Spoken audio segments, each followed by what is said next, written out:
Hey YouTube, this is Cyclone Storm 93 here to say what's up. I'm going to be showing you one of my favorite decks, the Watt deck. Now, before I begin, let me let you know that I'm going to have to split this video up into multiple parts because I can't send anything that's too long. So let's get started.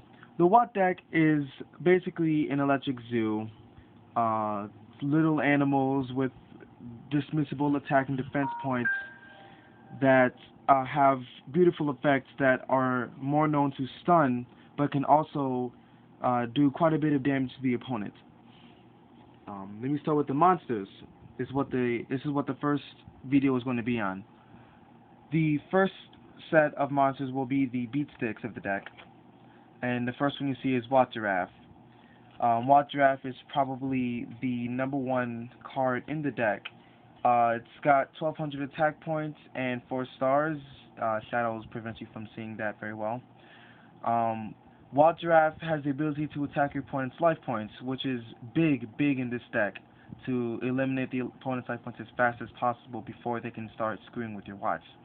Watt Giraffe's ability allows it to stop your opponent from activating any other effects after it's done damage. This does mean that it has to do the attack first. So if your opponent does like Magic Cylinder, Book of Moon, or Mirror Force, which is something you have to watch out for in any deck, of course, the effect will not go through. But Watt Giraffe is a great card and is a staple, and you pretty much have to run 3 of them in there. Next is Watt Pheasant, and as you can see, one of them is a proxy because I have not gotten the third yet. Watt Pheasant is the second beat stick of the deck who also attacks life points. Again, 4 stars, but he has 1,000, less than Watt Giraffe. That's because his ability makes up for it. His ability removes when play 1 monster on the field into the end phase. This opens the field for cards like Watt Barracks, or other cards that need to do extra damage that can't attack directly automatically. It also kills equipped spells and removes pain in the butts that would stop you otherwise from doing other things, like Stardust Dragon, for example. But it's only until the end phase, so it's often overlooked. The damage is pretty good, though. Next is Watt King Cobra, which is a card that recently came out. Because of that, I have not been able to get them, and I plan to get them.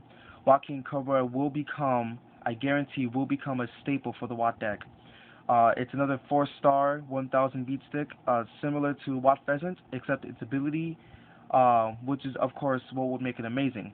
Watt King Cobra searches out 1 Watt monster from your deck and adds it to your hand when it deals damage. That is huge. That's instant hand advantage.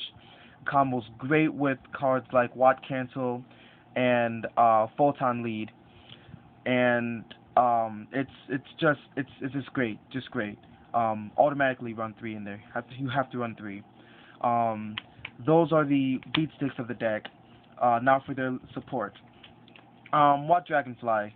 Watt Dragonfly is a great card. I recommend running 3. It's the search engine of the deck. It searches out a level 4. Well, actually, it just searches out a Watt when it's destroyed, and it does not have to be by battle, by any effect that would send it from the field to the graveyard by destruction. That includes Dark Hole and Lightning Vortex. That's automatically 1 Watt monster special summon to the field. So one thing I love to do is I like to run Dragonfly into one of my opponent's weaker monsters, and then run their life points over with one of my beat sticks that I will pull up later on. Watt Dragonfly is great. Again, run 3. Watt Lemur is another card that's great. He's one of your main stun cards. Most people would say run 3. Some would say run 2. I'm definitely going with 3. When it's destroyed, it stops your opponent from having a battle phase their next turn, which will not work for that turn, of course, but the next turn, that's automatically a free attacks, free damage, free anything for an entire turn because they can't attack you that turn. So I run 3 of them in there. Now for the tuners. There are 3 tuners in the archetype. One is Watt Fox. Watt Fox is a level 2 tuner. whose effect, he's probably the best tuner. It's only because he's the only one whose effect does not suck balls. Watt Fox stuns your opponent for the rest of the turn when it's destroyed. Usually it's too late anyway because your opponent usually destroys it after main phase 1 when they've already done everything they needed to do. But the fact it's a level 2 tuner, tune it with one of your beat sticks, and that's instant Chimera, so that's very important. Watt Barracks. There are two goldfish. Watt Barracks is one, Watt Beta is the other. Watt Barracks is a level 3 tuner, the only one in the archetype, and the only way for you to get Hydra. Watt Barracks' ability is probably able to be completely overlooked. Discards one card when it does direct attack damage, but since it doesn't have an automatic attack effect, it's pretty useless beyond its tuning capabilities. I run 2 of this and 2 of Fox because tuning is not the important part of the deck, but it does help with things in the end, so why not have 2? Last monster, but definitely not least, is Honest.